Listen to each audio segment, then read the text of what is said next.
Harold Offe's 2019 short film, extract from Body Landscape Memory, and Dr. Fahamu Peku's 2020 video installation, We Can't Cop Cars Without Seeing Cop Cars, contest a capitalist logic in which individuality is secured through consumption and domination.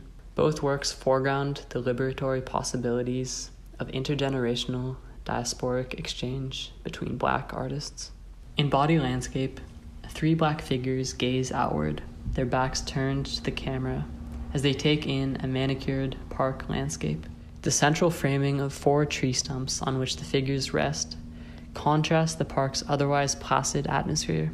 Subtly but unmistakably, these stumps call into question the peaceful artifice of nature within the landscape, invoking the long history of territorial dispossession and exploitation necessary to construct this oasis. The figures rest peacefully on these stumps, adopting an array of different poses over several relaxed minutes. The stumps provide the foundation which makes their meditative engagement with the landscape possible. In visually articulating this foundation, the work communicates the continued vitality of ancestral presence as an anchor in the present. We Can't Cop Cars also delves into the rich multiplicity of Black experience, as informed by the foundational presence of past generations. The work is designed for viewing within a repurposed Ford Crown Victoria, a car prevalent in American police forces and, in repurposed form, African American communities. Through the spatial and visual focal point of the Victoria, the work interrogates the contradictions of a capitalist ideology which locates spiritual and political empowerment within a framework of individual consumerism. Cars, in particular, constitute a symbolic pillar of this quintessentially American myth. The work asks, to what extent can African Americans, in creatively refashioning these cars, repurpose the antagonistic inheritance of a consumer culture made possible by a militarized police state? To confront this riddle, the piece incorporates music from African American artists, repurposing samples from the 1974 song Free by Denise Williams and the 1993 song Sound of the Police by KRS-One. The legacy of Houston musician DJ Screw, whose chopped and screwed style mutated records by pitching them down and was a staple of car shows in Texas in the 90s, deeply informs the first half of the song, in which a pitched down sample of Free conveys a reality outside of linear time.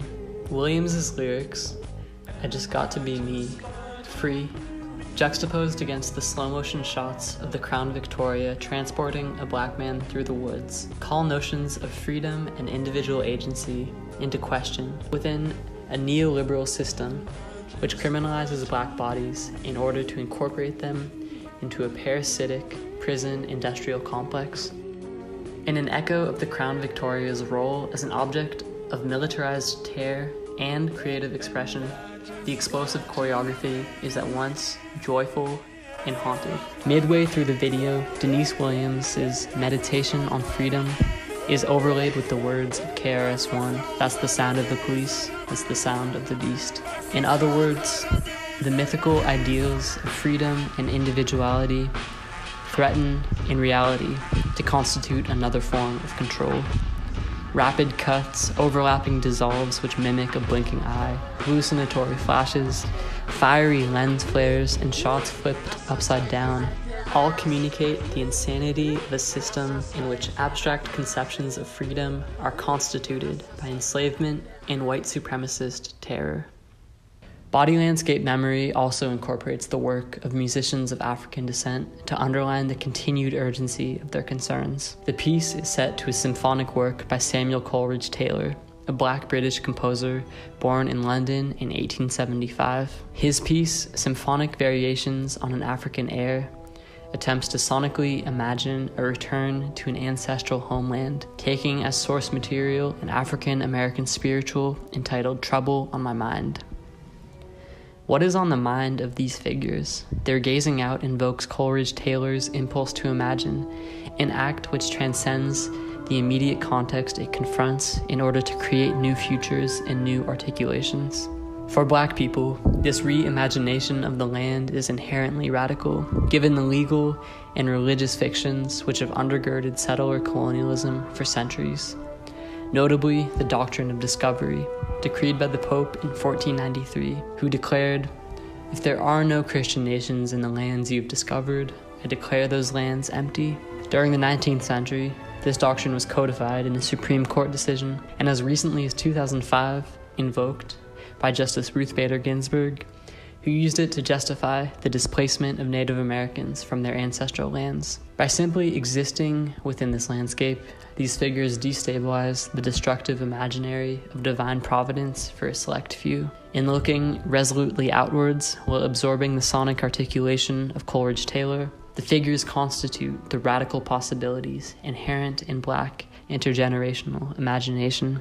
Like the Crown Victoria or the chopped-up samples of DJ Screw, the past lies waiting, source material to be repurposed for a present in which interlocking systems of domination are rendered obsolete. Indeed, both pieces, whether through stumps or abandoned cars, visually invoke the inevitable obsolescence of the systems they interrogate. We Can't Cop Cars Without Seeing Cop Cars ends with the main subject sprawled on top of a lot of junk cars. The Denise Williams sample is back. The frenetic visuals and anguished industrial noises, the sounds of the beast, are replaced by a visual and sonic atmosphere of tranquil lucidity as the camera pans gently across the landscape from above. This change indicates that as these systems fall, the mental anguish of trying to make sense of their irreducible contradictions is replaced by a newfound understanding. Williams's lyrics resound triumphantly.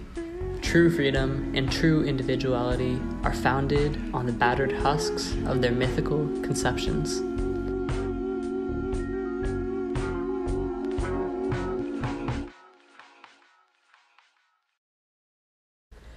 Body landscape memory also communicates the lucidity created through the intergenerational exchange of creative, political articulations. The piece ends with another meditative shot, this time of one of the figures gazing out from a different vantage point as the symphonic music softly fades. The lack of a definite beginning or end underlines the ongoing nature of the struggle to reimagine and reconstitute physical spaces and abstract notions, as well as the continued relevance of the imaginative labor of past generations of thinkers and creators from across the Black diaspora.